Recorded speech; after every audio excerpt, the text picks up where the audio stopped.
Hello, xin chào các bạn đã quay trở lại với review 5 phút.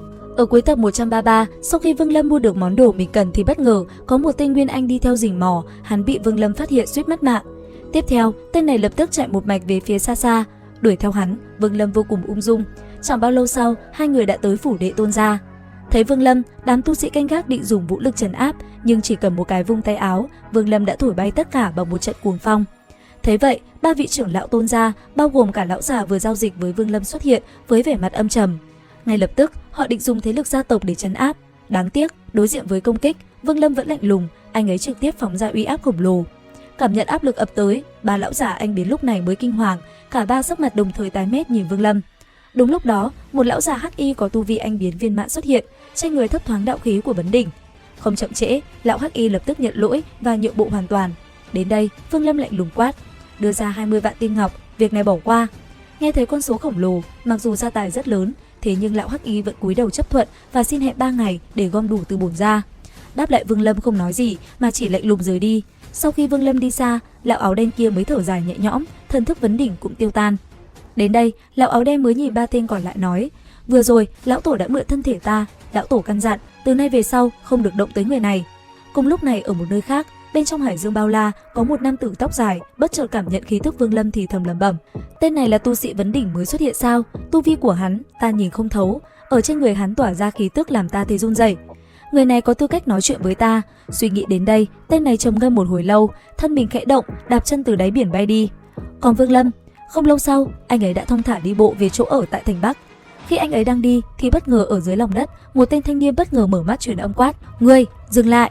Nghe vậy, Vương Lâm sững người rồi dừng bước theo yêu cầu. Ở dưới lòng đất, tên kia lại tiếp tục truyền âm nói, "Ngươi tu chân quan trọng nhất là gì? Đó chính là chăm chỉ. Tư chất ngươi không tốt, nhưng nếu cần cù thì sẽ có ngày tiến bộ." Trước những lời dạy bảo này, Vương Lâm chỉ biết im lặng.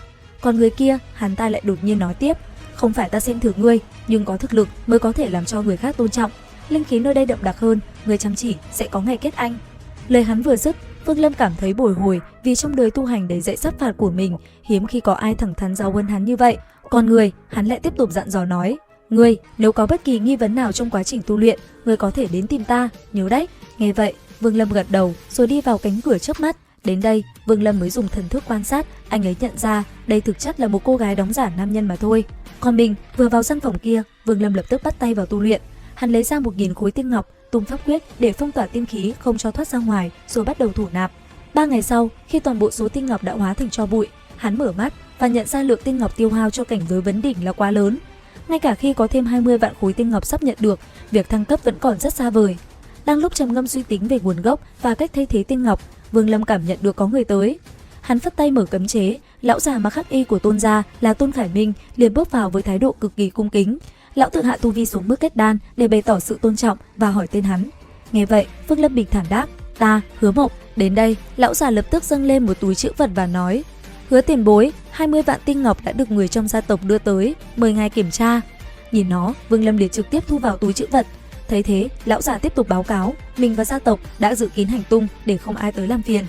Tuy nhiên, sau một hồi do dự, lão ngập ngừng nói, "Tiền bối, 7 ngày sau, Bảo Hợp lâu của Nhiễm gia sẽ cử hành một cuộc đấu giá ở trong thành, trong đó có một viên bát phẩm thứ thần đan." Đáp lại, ánh mắt Vương Lâm trở nên lạnh lẽo, khiến lão già run rẩy, không dám nói tiếp. Sau một khoảng lặng đầy áp lực, Vương Lâm mới bảo, "Mang đến đây đi." Thấy vậy, lão già vội vàng lấy ra một khối lệnh bài màu hồng và cung kính dâng lên nói, "Tiền bối, đây là lệnh bài đấu giá." Rất nhanh, Vương Lâm nhận lấy lệnh bài rồi nhắm mắt lại. "Được rồi, lui ra đi, không còn lần thứ hai đâu." Nghe được thanh âm lạnh lẽo ấy, lão già Tôn Khải Minh sợ đến mức mặt mày tái mét, lập tức cúi đầu rồi hóa thành một luồng gió biến mất. Khi đã đến nơi an toàn, lão vẫn chưa hết bàng hoàng vì nhận ra mọi tâm tư của mình đã bị Vương Lâm nhìn thấu. Sở dĩ, lão được giao nhiệm vụ dùng viên đan dược bát phẩm tới để xem Vương Lâm có động tâm hay không. Nếu có, chứng tỏ tu vi đã đạt đến vấn đỉnh. Bây giờ, tuy đã có đáp án, nhưng sự nhạy bén, đáng sợ của Vương Lâm khiến lão cảm thấy bất an vô cùng. Vương Lâm nhìn lệnh bài, thầm đánh giá về các cấp bậc đan dược. Theo kiến thức từ Lý Mộ Uyển, cửu phẩm là thần đan, bát phẩm là thứ thần đan, còn thất phẩm là tiên đan. Đối với tu vi vấn đỉnh hiện tại của hắn, viên đan bát phẩm này vẫn có hiệu quả. Hắn biết rõ Tôn gia đang dùng phương pháp ôn hòa để thăm dò tu vi của mình, nhưng hắn tạm gác lại chuyện đó để tập trung tu luyện. Cùng lúc này, tại vực Bắc La Thiên Tinh vực, chỉ thấy một đạo cầu vồng xé gió bay đi. Bên trong là một lão già và cô gái tên Liệu Mi. Lão già cho biết Thiên Huyễn Tinh chính là quê hương của gia tộc mình và là một trong ngũ đại tinh ở Bắc vực. Lão quyết định nhận Liễu My làm nghĩa nữ và sẽ dùng thuật hoán huyết để thay đổi huyết sắc trong cơ thể nàng, giúp nàng có danh phận trong huyện gia.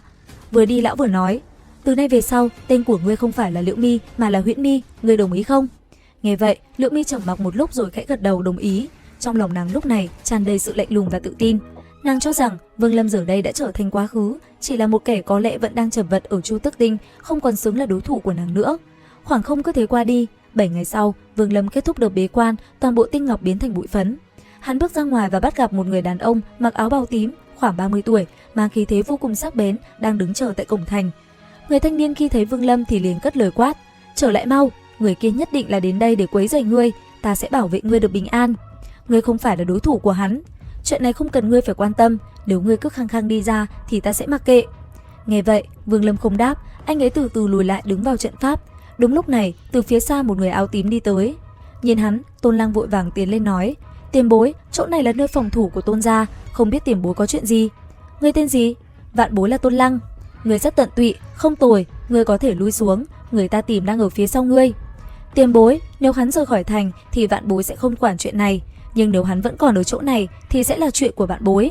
Người đàn ông áo tím nhướng mày, hắn lạnh lùng nhìn người thanh niên, sau đó lại chuyển ánh mắt nhìn về phía Vương Lâm. Sau một cái liếc mắt, cơ thể Tôn Lăng lập tức run lên, nhưng hắn vẫn cắn răng nói, tiền bối, nếu hắn không bước ra thì ta phải phụ trách sự an toàn của hắn, huống hồ hắn chỉ là một tu sĩ kết đan tiền bối.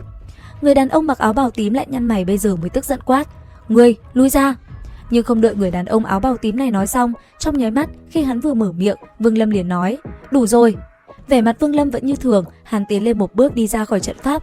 Trong nháy mắt khi Vương Lâm đi ra ngoài, Tôn Lăng lập tức nói, vì sao ngươi lại đi ra, đi vào ngay. Nói xong, hắn định bóp nát ngọc giản trong tay định truyền tin thì bất ngờ Vương Lâm xoay người nói, bình tĩnh, không có chuyện gì đâu.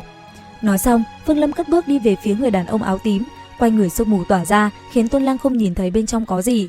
Tiếp theo, Vương Lâm từng bước về phía trước, uy áp tỏa ra khiến người đàn ông áo tím biến sắc hoàn toàn, liên tục lùi lại rồi ôm quyền nói, đạo hữu, tại hạ không có ác ý. Nói xong, lão liền giải thì ra, lão chính là Tôn Tích, lão tổ vấn đỉnh của Tôn gia. Lão đi theo Vương Lâm và thừa nhận mình đã lỗ mãng vì có chuyện quan trọng muốn nhờ cậy. Nghe vậy, Vương Lâm gật đầu ra hiệu, Tôn Tích liền đến gần người Vương Lâm, sau đó cả hai như một làn sương mù rồi biến mất. Thấy thế, gã thanh niên Tôn Lăng lẩm bẩm, người kia bị vị tiền bối đó bắt đi, hắn sợ rằng rất khó giữ được mạng sống. Nói xong, ánh mắt hắn nhìn lên trời cao, theo ánh nhìn đó, hai người Tôn Tích và Vương Lâm cũng liền hiện ra trong làn sương. Vừa đi, Tôn Tích vừa nói, hứa huynh, nếu ngươi có thể giúp ta một lần, ta có thể đem toàn lực của Tôn gia giúp ngươi tu hành. Vương Lâm bình thản đáp, gia tộc của ngươi không nuôi nổi hai người vấn đỉnh. Thấy vậy, Tôn Tích đưa ra một quân bài quyết định. Lão hứa tặng cho Vương Lâm một suất tiến vào lôi tiên giới sau 100 năm nữa, một nơi được lôi tiên địa kiểm soát nghiêm ngặt và chỉ dành cho các gia tộc lớn. Đáp lại, Vương Lâm chỉ yên lặng suy nghĩ, hồi lâu sau mới hỏi, trong Tôn gia có một người vạn bối tên là Tôn Tuyết Sơn, người này thế nào? Tuyết Sơn tu vi khá cao nhưng lại thiếu kinh nghiệm, hứa huynh đã có ơn cứu mạng hắn, Tôn mộ rất cảm kích. Tiếp theo, cả hai lại tiếp tục trao đổi. Tôn Tích cố gắng gượng hỏi về lời đề nghị trước đó, thế nhưng Vương Lâm khéo léo từ chối nói, chuyện này bàn lại sau, tại hạ cũng muốn có một chút thời gian cân nhắc. Nói rồi, hai người cùng tiến đến Bảo Hợp Lâu ở thành Đông, sự không khí náo nhiệt của buổi đấu giá. Tại đây, Tôn Khải Minh đã đợi sẵn từ sớm, cung kính dẫn đường cho lão tổ Tôn Tích và Vương Lâm lên thẳng căn phòng VIP đầu tiên trên tầng 4. Trên đường đi, Vương Lâm bắt gặp hai người thanh niên họ Tôn, người đã ngăn cản hắn ở cổng thành, thế nhưng bọn họ mặt đã tái mét. Và liệu rằng tiếp theo, Vương Lâm có đấu giá được hay không? Còn điều gì hấp dẫn đang chờ trong tập này nhỉ? Theo dõi kênh YouTube Review 5 phút để biết thêm chi tiết các bạn nhé. Xin chào và hẹn gặp lại!